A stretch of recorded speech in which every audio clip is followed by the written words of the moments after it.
All right, it's time for business, and Daryl Kwao is here. Hello, Daryl. Hi, Israel. Coming up in business, we are looking at the era of Kofi Nti. The Deputy Ghana Revenue Authority Commissioner, Amshadai Owusu-Amoah, is set to act as boss of the institution from next month. It follows the retirement of the Commissioner General, that is Emmanuel Kofi Nti, effective October 1 this year. There's more in the following Business Desk report. Owusu-Amoah would from October 1 act in that position until the Finance Minister, Ken Ofori-Atta, decides to appoint a new Commissioner General or maybe confirm him as new boss of the institution. Before joining the Ghana Revenue Authority in his current capacity, he was the Managing Director and Chief Executive of Bank of Africa in Tanzania and has had over 20 years of experience in banking. In a related development, the current Commissioner General, Emmanuel Kofi Nti, is set to retire from the authority from October 1 this year. Mr. Nti is moving on, having served as boss of the Ghana Revenue Authority since 2017. The banker and economist can be credited with implementing some reforms at the authority, including the digitizing tax payments. The name and shame campaign of tax defaulters. Persons close to Mr. Nti have indicated that he could go into private consultancy after his retirement. Prior to joining the Ghana Revenue Authority, he worked with several institutions, including the Ministry of Finance, the Bank of Ghana, and the World Health Organization.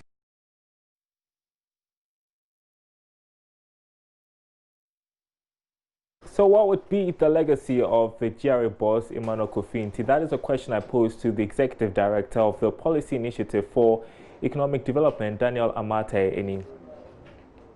It was under his leadership that the issue of digitizing the revenue mobilization stream, most importantly at the port.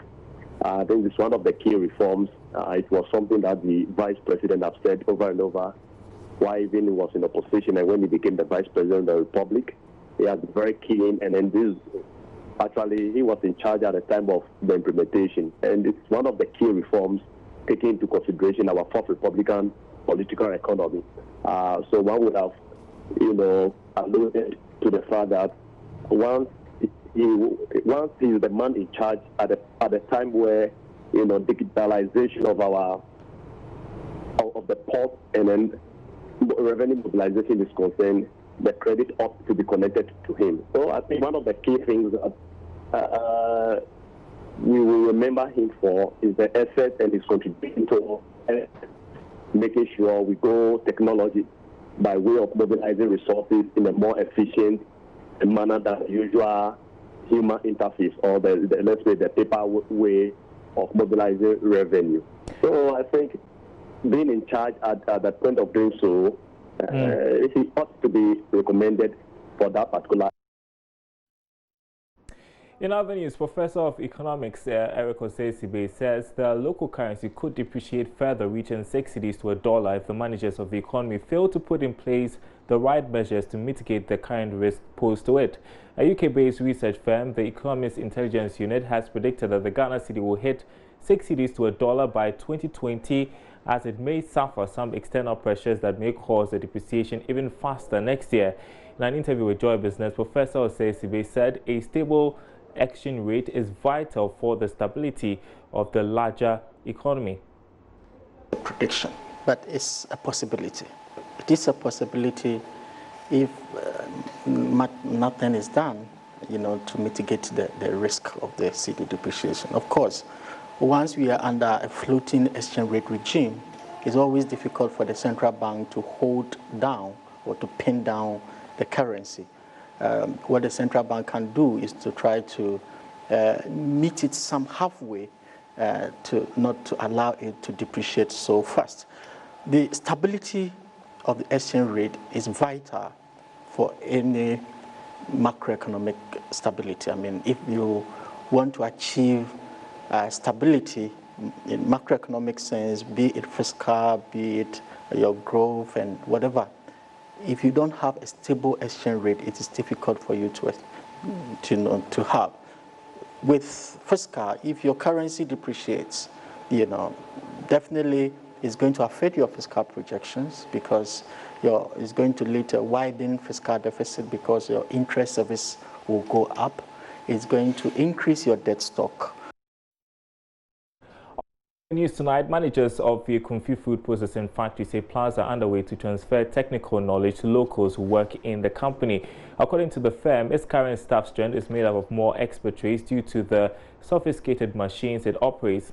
Operation manager at the food processing company, Frederick Kopner Aqua, updates us on the progress made so far.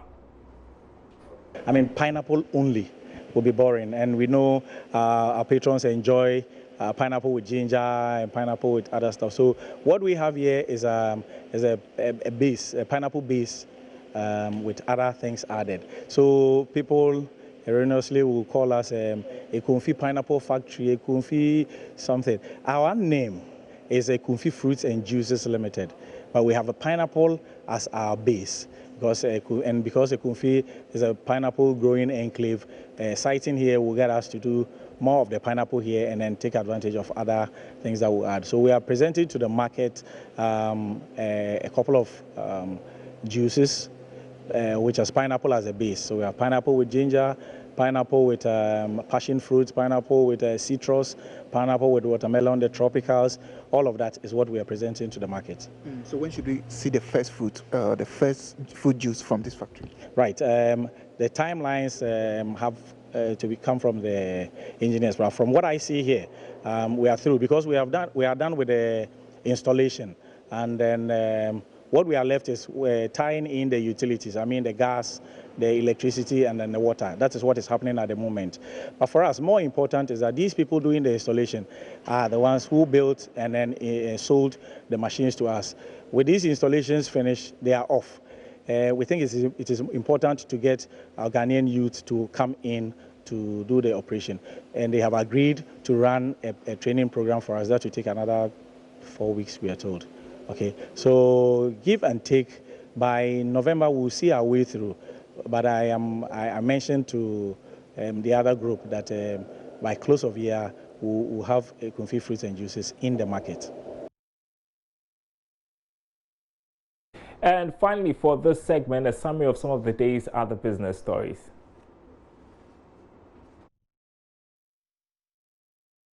Governor of the Bank of Ghana, Dr. Ernest Addison, has said rising government expenditure and weakening revenue levels are the major threats to the swift stabilization of the economy.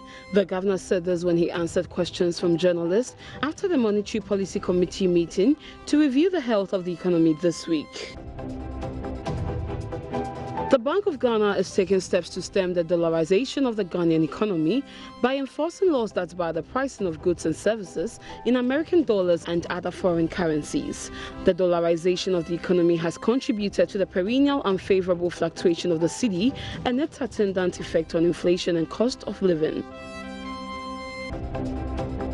Some 20 out of about 35 firms listed on the Ghana Stock Exchange have registered losses in their share value since January 1, 2019. It has subsequently reduced the market capitalization of the Accra Bourse to 56.89 billion Ghana cedis as of September 16, 2019, from 61.6 billion Ghana cedis in January 1, 2019. This means that investors have lost about 4.7 billion Ghana cedis in equity. Only 6 stocks recorded gains, while the remaining listed entities have seen no change in their share price since the beginning of the year. I'll have more business news in the next hour. For now,